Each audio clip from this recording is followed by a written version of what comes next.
ओंकार स्वरूप भगवान शिव एवं आदिशक्ति जगत जननी जगदम्बा के अन्य उपासक श्रद्धालु सज्जन वृंद, माताएं बहनें, छोटे छोटे बच्चे बच्चियां एवं दूर दूर से आए हुए सदगृहस्थ सज्जन वृंद, परमात्मा की असीम कृपा हुई है जो जीवन में लगातार 15 दिनों के लिए यह संयोग मिला है अपने जीवन को संवारने सजाने का। उनकी कृपा से ऐसा सौभाग्य मिलता है मनुष्य को, क्योंकि सत्संग एक ऐसी पतवार होती है जिसके सहारे हम मझधार पार करते हैं। सत्संग के बिना हम कभी भी अपने आप को पहचान नहीं पाएंगे। सत्संग के बिना हमें इस जीवन का उद्देश्य क्या है इसे समझ नहीं पाएंगे।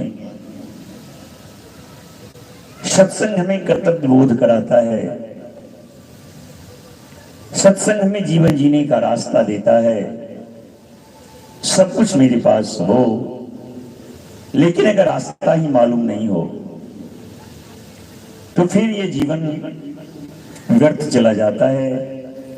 जाना तो एक दिन सबको है, लेकिन जो इस जीवन को समझ गया उसका जीवन सफल हो जाता है, वो अमर हो जाता है, कभी उसकी मृत्यु नहीं होती है। सही में हम यहाँ पर में मरने के लिए नहीं आए हैं। जब तक ये धरती आकाश रहे तब तक के लिए अपनी याद छोड़ करके यहां से जाना चाहिए, ऐसा कर्म करना चाहिए जो लोग हमें जाने के बाद भी याद रखे, क्योंकि ये मानव तन बार बार नहीं मिलता है। ये मानव तन मिला है इसी अमरता की ओर ले जाने के लिए। जब हम उस दिव्य ज्ञान को प्राप्त करेंगे तो निश्चित रूप से हमारे अतीत के सारे कर्म बीज समाप्त हो जाएंगे। ये सत्संग की महिमा होती है। इसलिए जब मनुष्य को ऐसा अवसर मिले सत्संग श्रवण करने का,